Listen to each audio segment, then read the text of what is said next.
Welcome back to Blatantly Honest with Makaila Nichols. On today's episode, I caught up with Cavanaugh Bell and his mom, Llacey Simmons. At just 8 years old, Cavanaugh knows what it's like to be bullied, and so does his mom. Despite his young age, he founded a nonprofit called Cool and Dope. His anti-bullying work has caught the eye of President Donald Trump and Vice President Kamala Harris. It's an honor to have both of you on the show to discuss some warning signs of bullying and how it has impacted your lives. So obviously, I'm not a mom. I'm pretty young, closer to Kavanaugh, probably not closer to Kavanaugh's age, because you're really young, so probably closer to you in age, Llacey. You're probably like right in the middle. Perfect. Great. Well, we got three different perspectives going on. I think that's awesome. So let's talk a little bit about Cavanaugh growing up, just from like a mom's perspective. I mean, would you consider him really outgoing? Like, how was his personality growing up? Yeah, he's definitely been like, I call him my outgoing empathetic child. So he was super outgoing, but also really super introspective. And so I could even see as like a toddler where he would really think through like how his actions and words affected other people. But he was always super like, hi, how are you doing, to strangers, especially adults. Like he gravitated naturally to adults even as a little kid. But yeah, I mean, I'm the complete opposite. I'm empathetic, but I am like, don't talk to me, don't look at me, don't pay me any attention type of kid, or was type of kid and type of person. So it's been very interesting to raise him and kind of see how he just blossoms around strangers, and it's pulled me out of my shell, honestly, too. So That's awesome. My mom would say the same thing. So I think you two are on the same boat. She's like, who are you? Like, you are not my kid. Like, I don't know what happened, but because I'm the same way. I'm like you, Kavanaugh. Like, I love talking to people, love making conversation. And my mom is not the same way. So I guess, so he's growing up really talkative, really outgoing, and then some kind of change happened. I mean, was it like an immediate change?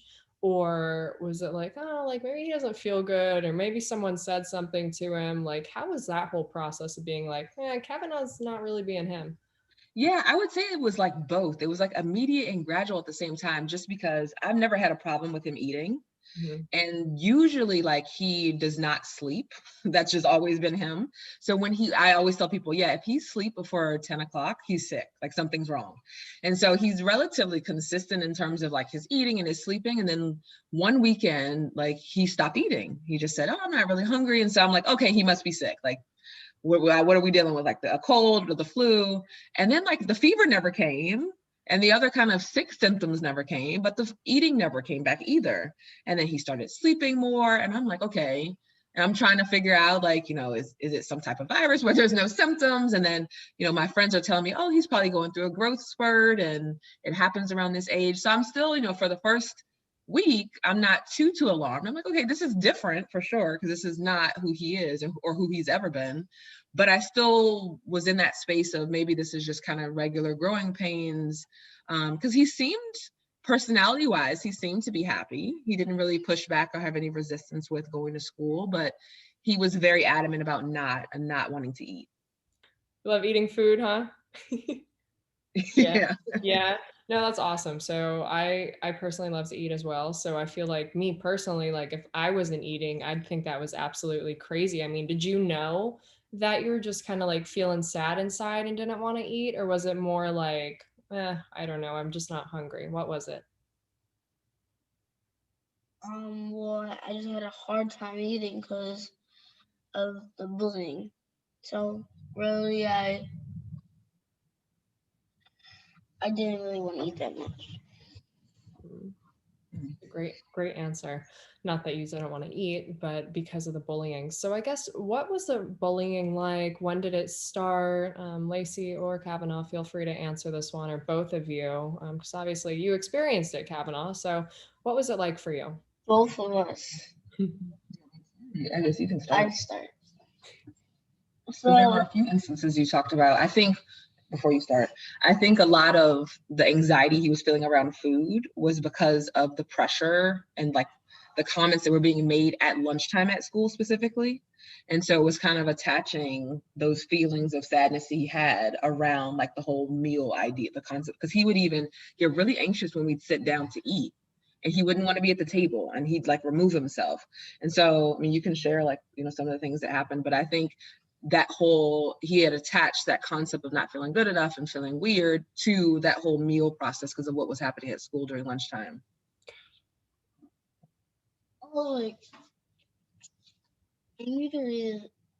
It's just that, and maybe it wasn't really at lunchtime because people couldn't talk, but sometimes they could, and just maybe if we'd get lucky on Sundays, they would have us be able to talk to each other and stuff.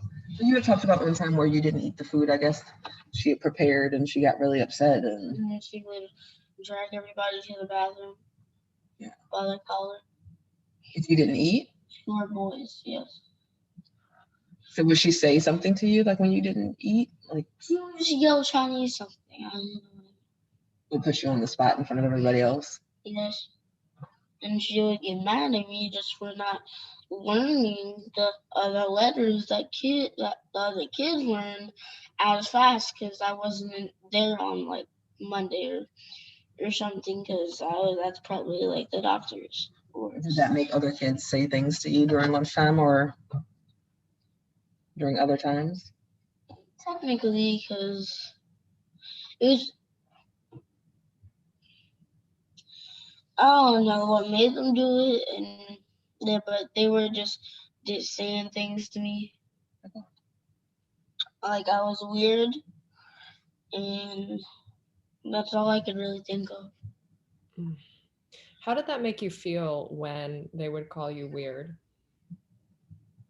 It didn't make me feel good at all, but I didn't think that there's anything that I could do because I thought the bullying was my fault, and I didn't know how I was going to be able to change myself by myself. So I didn't know what to do, but then I told my mom what was happening, and she helped me, and because she asked me how could she help, and I went to speak to the mayor, but at first I wanted to speak to the president.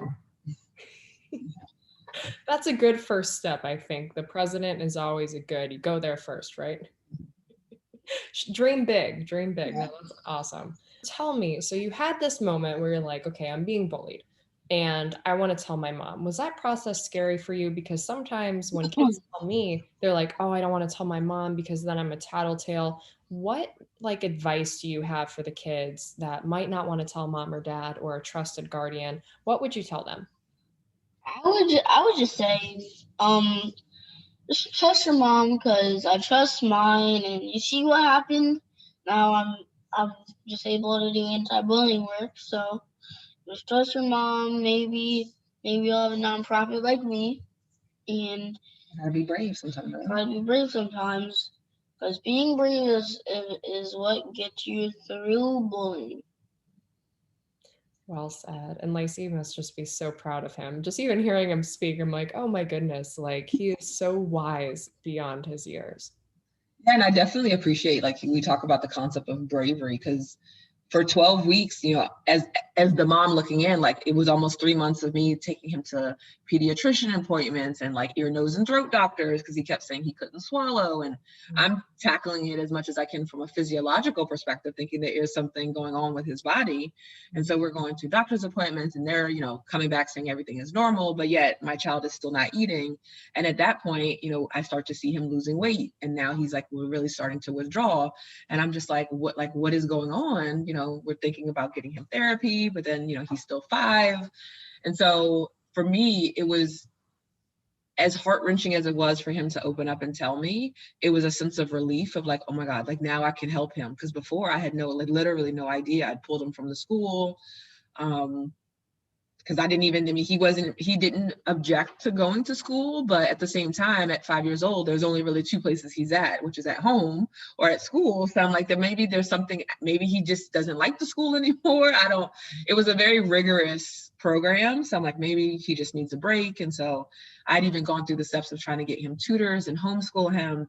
And so then one day I'd just given him a bath and I was helping dry his hair. And he just looked at me and he said, when am I going to stop feeling weird?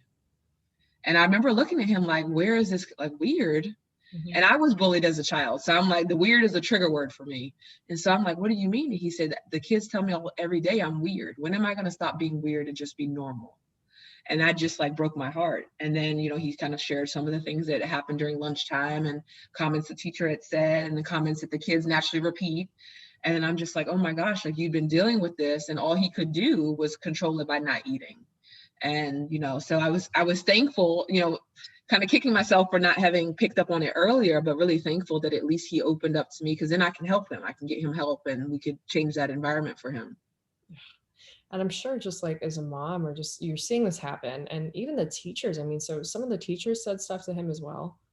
Yeah. And I think that's where sometimes we have to be cognizant of, like, not to dismiss it as a cultural thing, but, he was in a Chinese immersion program, and all the teachers were, Asian, and the kids were predominantly Asian, and they have a very different view in terms of authority, and you don't speak back to the teacher. And there's a level of strictness that goes into how they structure their programs that, if we were, and I'm sure this is true across all cultures, if we were to look at some of the things that we normalize, we could be normalizing bullying type behaviors. And so, like he had mentioned, they weren't allowed to speak. There were certain times they weren't allowed to say anything. And if they didn't speak in Chinese, they were reprimanded. And so that kind of creates this culture of, of fear. And so I don't want to say she maliciously did it. It could just be part of how, how they structure, their educational process. But I would say there were instances where I felt like she could have stepped in and corrected it, or at least if nothing else, set the right example, that it didn't happen. So you figure all this out. I mean, did the bullying stop right away, or was it like still going on? I mean, how did you guys both deal with that? Yeah, I had actually at that point taken him out of the school completely. And so I had actually withdrew him from the school before he revealed to me that he was being bullied. And so I had a really candid conversation after he revealed those things to me with the teacher of, like, I want him to get the Chinese, but definitely not at the cost of his mental health. And so, it was a really transparent conversation that we had, and she was able to admit that there were probably some shortcomings on their end of how the school was structured and what they could do better. And we were kind of coming on the tail end of the last few months of him being there anyway, before he transitioned into another program. So we went back where he went 1 day a week, and we did that for a couple of weeks, and he went 2 days a week. And then until we got it back up to 3 or 4 days, but he never really went back full time. Yeah. And even then I told him, like, hey, if you aren't feeling comfortable, you can always ask for her to call me. And every day we'd pick him up from school, and we'd have like little code words. So if something happened at school and he didn't feel comfortable about it, we'd use our code word, and that would be kind of my indication, okay, I need to step in. But the last 3 months that we had there were relatively, I didn't want to pull him completely and penalize him socially for what was going on. And he did have friends that he was close to there. So we worked through the last few months, and then for the next year, I just homeschooled him so that we could work through some of the anxiety and things that he was still feeling. Yeah, anxiety, I just feel like, is getting so much more like common, unfortunately, with the kids. I mean, with me personally, I mean, like, I suffer from anxiety like all the time, pretty much, it feels like. And I think it's because of, like, the trauma that you go through as a kid. So it's awesome that you're able to address it. And Cavanaugh, your mom is awesome, and that she's there for you and taking care of you. So tell me, so you are just making a difference in your community and to others. I guess let's start by asking this question, which I think will kind of set the tone. Do you think that bullying is getting worse for people your age or better?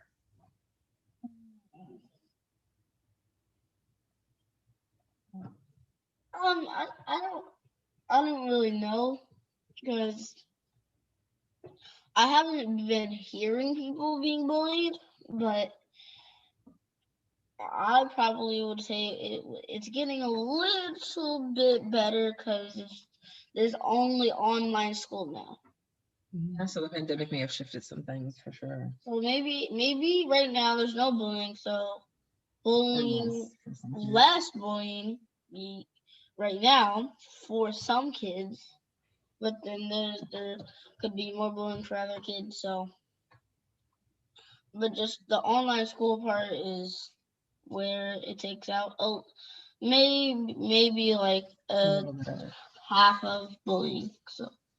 Well, it's a great answer and very true. I think as you get a little bit older, cyberbullying becomes more common, but it's good to not, be bullied in person, because I know that can really make an impact. So what are you doing personally to help combat bullying? Me? Yeah, you.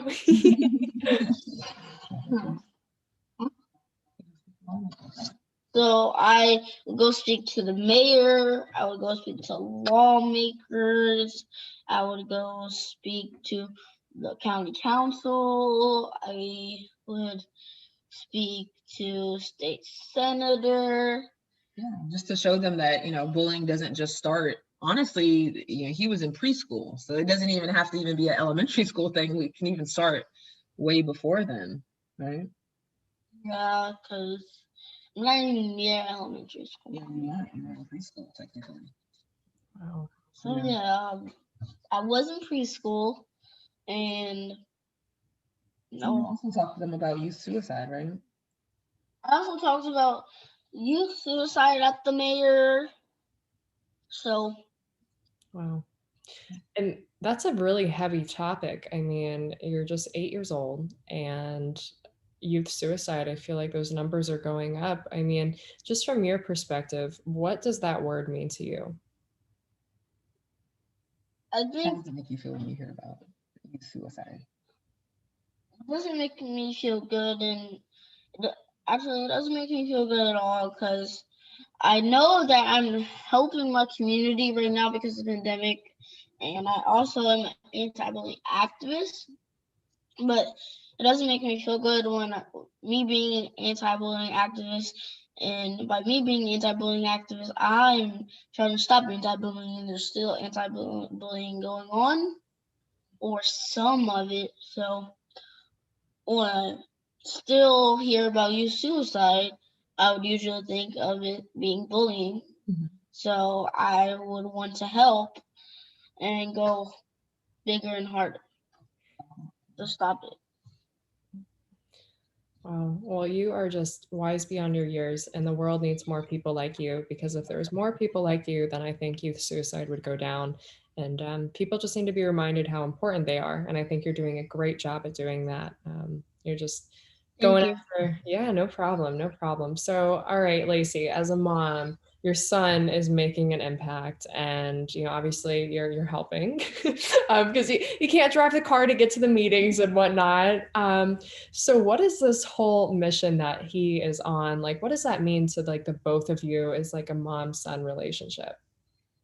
It's been a very beautiful experience in the sense that when you have a child that goes through bullying and you've been bullied yourself, you don't realize how much of that past trauma you have left that's unhealed. Mm-hmm. And it's been interesting.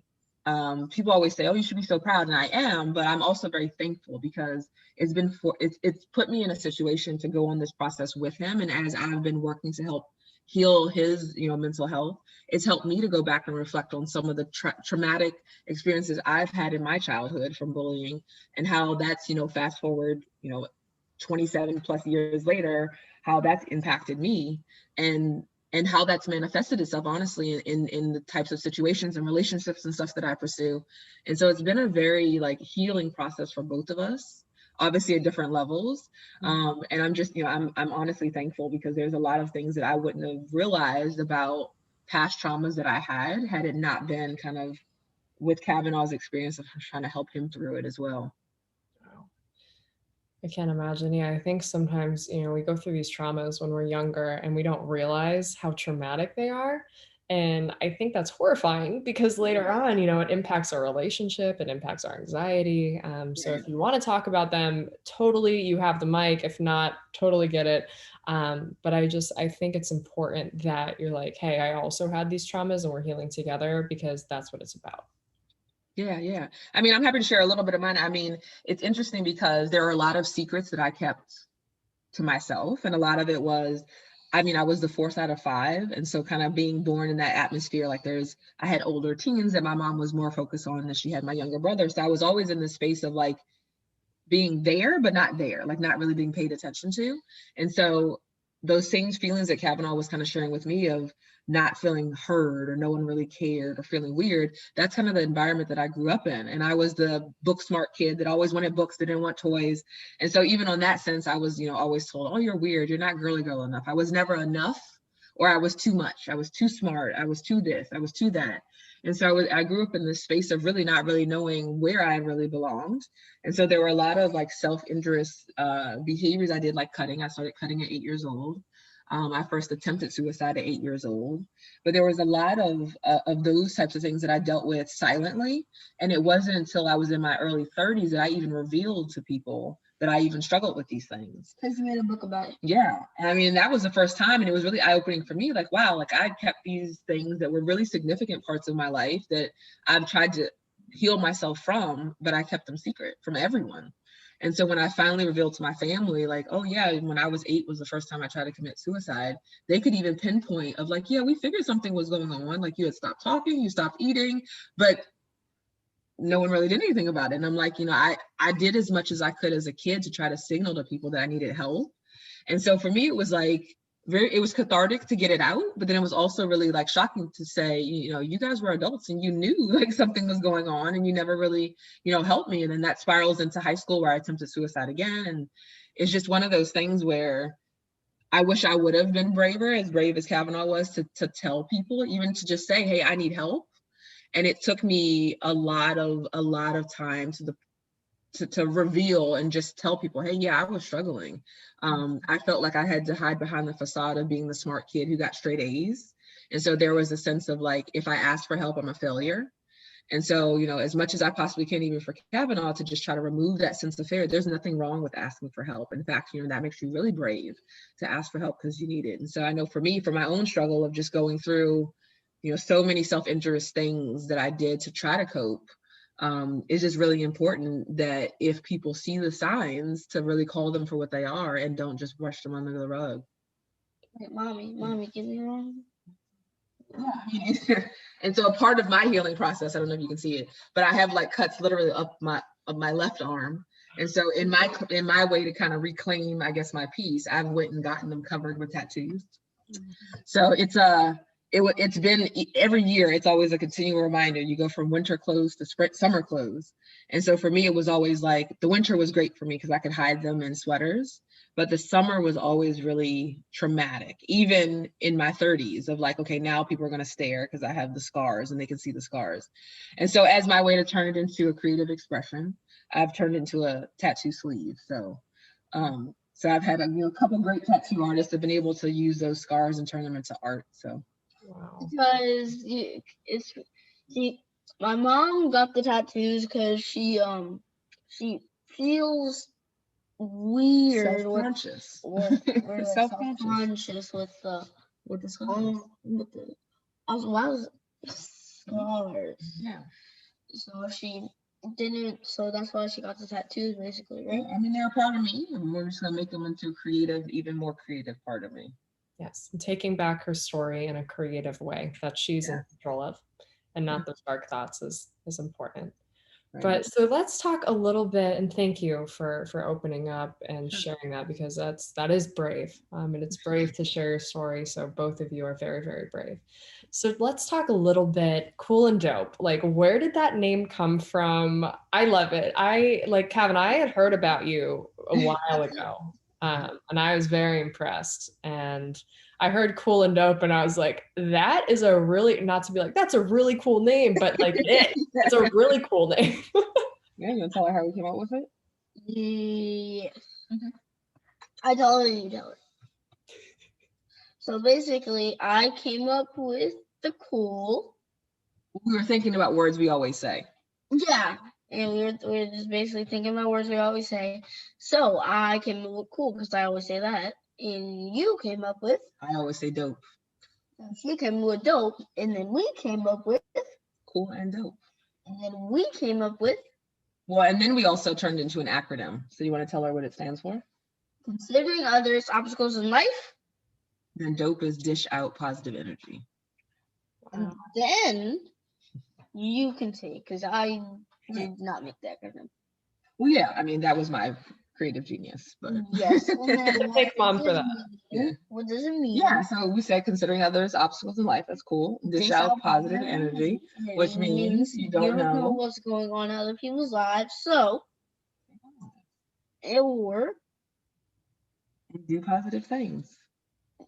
I was trying to get you to say dish out positive energy. Oh, there we go. So, There's a lot of layers to that name. Yeah. Wow. I had no idea that was what it stood for. Obviously the words are cool and dope. I love that. And then the acronym, I think that's incredible. So you also have this amazing title called Chief Positivity Creator. Where did that come from too? I mean, not only do you have this awesome name, cool and dope, but you have this awesome title, a title that I now want in my life, Chief Positivity Creator. Tell me about that. Me, the chief of creating positivity. Yeah, I like it. He's like, that explains it. That's all you need to know. Cavanaugh's always wanted that, and you probably hear this a lot, probably people tell you too, like, oh, he just lights up a room, like he just starts smiling and everyone starts smiling. So it's kind of catching that vibe in a title.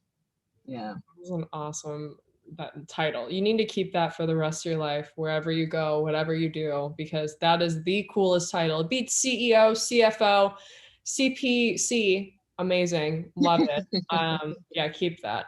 I saw your work has been recognized by both President Donald Trump and Vice President Kamala Harris. What does that mean to you? How did that happen? I mean, that's huge. President Trump said something about me, 7-year-old boy giving out care packs. Yeah. But that was in April. And when Kamala Harris talked about me, that was probably in May after we talked, was after May, maybe she was on Jimmy Kimmel, and she said I actually talked to Cavanaugh Bell, so she just said something about me to him. It's interesting because we never hear any of this live. Like my phone usually ends up blowing up and I'm like, okay, wait a minute, what happened? It's YouTube. Yeah, well, even when President Trump mentioned his name, I think I got like 15 Facebook notifications in 20 seconds. And then like Kamala Harris had retweeted something about his story and the same thing, like my phone like went berserk. And I'm like, okay. So usually like the world learns about it before we do. And someone's like, did you see this? And I'm like, no, actually I didn't. Wow, that is incredible. So if you could say something to President Joe Biden and Vice President Kamala Harris, what would it be? Maybe they'll hear this. We never know. Yeah. Keep it up. Keep the good work up. Keep up the good work. Tell them to keep up the good work. Joseph, keep up the good work. The work you're doing and I hate saying the age number because I don't think age matters. I think it matters how, I don't know, inspired you are. Mm-hmm. Yes. Yep. And passionate. And I think you're doing everything that other young people should be doing because, like I said, the world needs more of you. So what can they expect next from the both of you? Is there any projects you're working on? What are you most excited about this year? My mom answered that. Yeah, so we have a few things. So for the month of February, we're going to be relocating to Sarasota, Florida, just for the month. And yes. So it's our goal while we're in Florida to do a bunch of different positivity campaigns. And then when we come back, we'll be all hands on deck to fill a third truck to send to the Pine Ridge Reservation. Yeah. 3 trucks. And I would also want to inspire 10,000 families every month to help the community for at least or volunteer. That is awesome. Wow. Well, I cannot wait to see this movement that you guys are going to be taking part in on your way down to Sarasota. What is one piece of advice that if you could offer someone being bullied that you want them to hear? Maybe they're feeling depressed, maybe they're having suicidal thoughts, or maybe they just need some advice. What advice would that be? Hey, my piece of advice for someone being bullied, whether that's a child or adults, because adults get bullied too, is that it's not your fault. You have a lot of great gifts and talents that the world needs to hear and see, and that we just need you to be strong and tap into those gifts and talents. And my answer is just stay brave, be brave, and if anything's happening, tell the teacher, tell your mom if the teacher is also bullying you, teacher bullying. So it's just going to be okay. Tell the teacher, tell your mom, and just tell someone so they know, so they can try and figure out how they can fix it. Be bold, be you, be blatantly honest.